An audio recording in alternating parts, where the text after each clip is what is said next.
This is Radiohead performing live in 2016. A fan in the crowd had spent the majority of the gig shouting for them to play their biggest hit when Thom Yorke finally acknowledged him. This is for the funny guy shouting "Creep" in the back.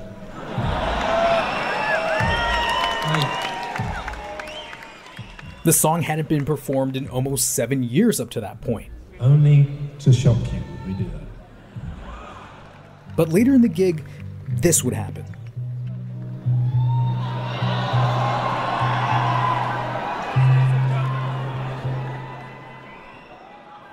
Only a tease of the track's chords. Even if you aren't a fan of the band, you've probably heard of their most popular track, Creep. But I'm a creep.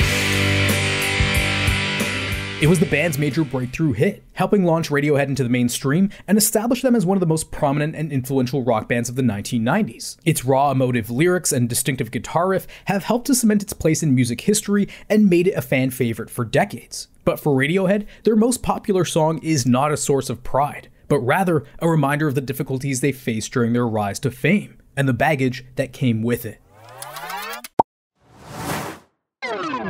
Radiohead's frontman Thom Yorke wrote Creep in 1987 while studying at Exeter University in England. The song was inspired by Yorke's obsession with a woman and his feelings of inadequacy when the relationship didn't work out. You're so very special.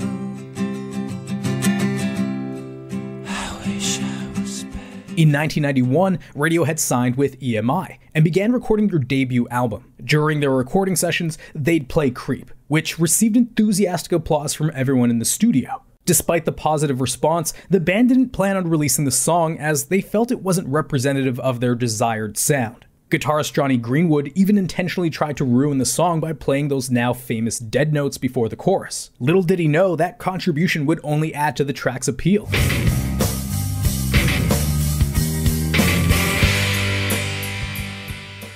Despite the group's hesitance, their producers convinced the label to release it as the first single in support of their debut album, Pablo Honey.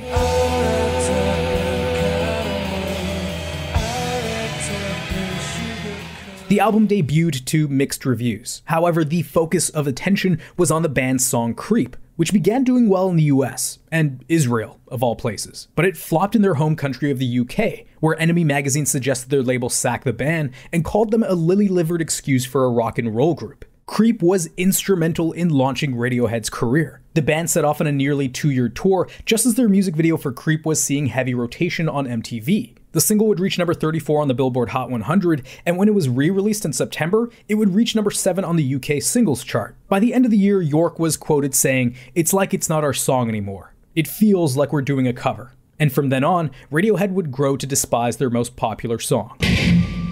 After Creep became a hit and their follow-up singles, Anyone Can Play Guitar and Stop Whispering, failed to do the same, the band were labeled as one-hit wonders. The success of the single would actually keep them on tour and away from preparing any new material in studio. When Radiohead finally began working on their next album, there was a lot of pressure from EMI to follow up the success of Creep. It left the band struggling to create music that they felt was good enough, and they'd almost disband out of pure frustration alone. But those frustrations would end up influencing their second album, The Bends. You do it to yourself, you do. That's why The album's title, a term for decompression sickness, references Radiohead's rapid rise to fame. And the track My Iron Lung was written about Creep, and their experience being the band that crafted it.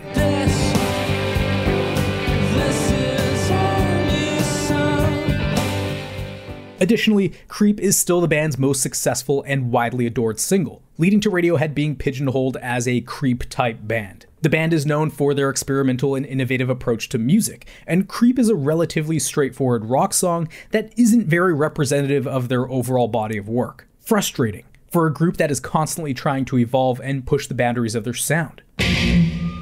Radiohead was also sued over similarities between their song Creep and the Hollies' 1974 song The Air That I Breathe. no cigarettes, no sleep, no sound. The writers of The Air That I Breathe were added as co-writers of Creep and received a percentage of the royalties. But because Radiohead had acknowledged being inspired by the Hollies, the added co-writers accepted only a small portion of the royalties. Then in 2018, Lana Del Rey claimed that Radiohead were suing her for plagiarizing Creep in her track Get Free. This is my commitment. modern manifesto. What the hell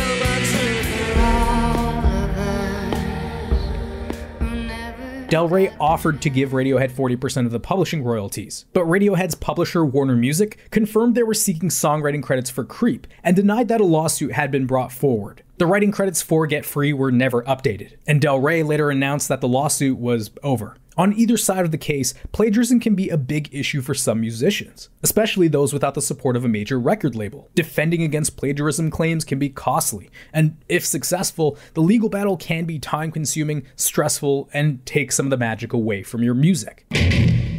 The most obvious reason for the band's rejection of Creep was that the song became a burden to play after being expected to perform it at every show. During the early tours after the release of Creep, the band began to lose patience with the track and the type of audience it attracted to their concerts. Johnny Greenwood said the band felt like they were living the same 4.5 minutes of their lives over and over again, and that audience members would scream for Creep and then leave immediately after it was performed. It led to resentment towards the song and a desire to distance themselves from it. During the tour of their third album, OK Computer, Yorke became hostile when Creep was mentioned in interviews and began to refuse requests to play it live. One night in Montreal, Yorke shouted at the audience, "F*** off, we're tired of it," suggesting that fans who still liked Creep were mentally challenged. Over the next decade, Radiohead would only perform Creep once, at a show in 2001 after the organ broke down during motion picture soundtrack. Booker!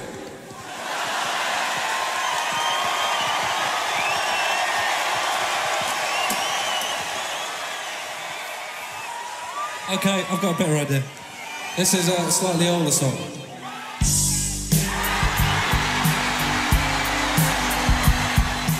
Radiohead stopped performing Creep live for many years, instead creating highly acclaimed and prophetically dystopian albums that differed greatly from the sound of Creep. However, the band began performing the song regularly again in 2009 as a part of their touring set, only to stop again until May 23, 2016, when they played the song in Paris after its absence of nearly 7 years.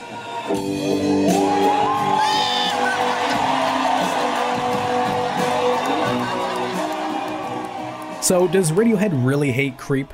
Maybe hate is a strong word, but the single represents a moment in their career that they have outgrown and moved past, but that continues to haunt them. Despite the band's attempt to move on from the song and its sound, Creep will always remain a defining moment in Radiohead's history. Radiohead are constantly trying to do something significantly different with their music. I love artists like that. I've made a handful of videos talking about artists that are doing exactly that, something significantly different in the music world. One time, Jack recorded, pressed, and then released a live version of Lazaretto in less than 4 hours, breaking the Guinness World Record for the fastest released record. Now he's just showing off. You can go watch them right now if you go to Nebula. Nebula is a platform where I'm going to be posting bonus videos like my Significantly Different series. You can watch them exclusively on Nebula with no ads and no interruptions whatsoever. This album was a little bit Radiohead, a little bit Muse, but very much its own thing.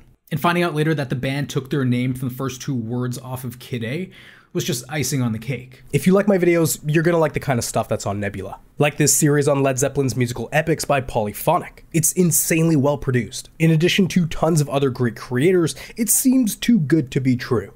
How much is this all going to cost me? You're probably thinking. Normally, if you go to Nebula, it'll cost you $5 a month, or $50 a year. But there's a hack that makes it a lot cheaper. Like, stupid cheap. $1 a month cheap. Click my link in the description and it'll take you to CuriosityStream. CuriosityStream is a partner of Nebula and they have this bundle going on right now. If you sign up for CuriosityStream and use my code MIDDLE8, make sure you use my code to support the channel, choose the cheapest plan.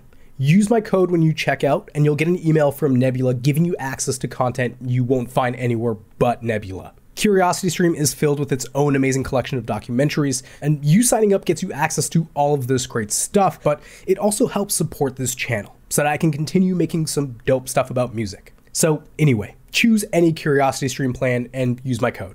That's it. Thanks for watching, and keep listening.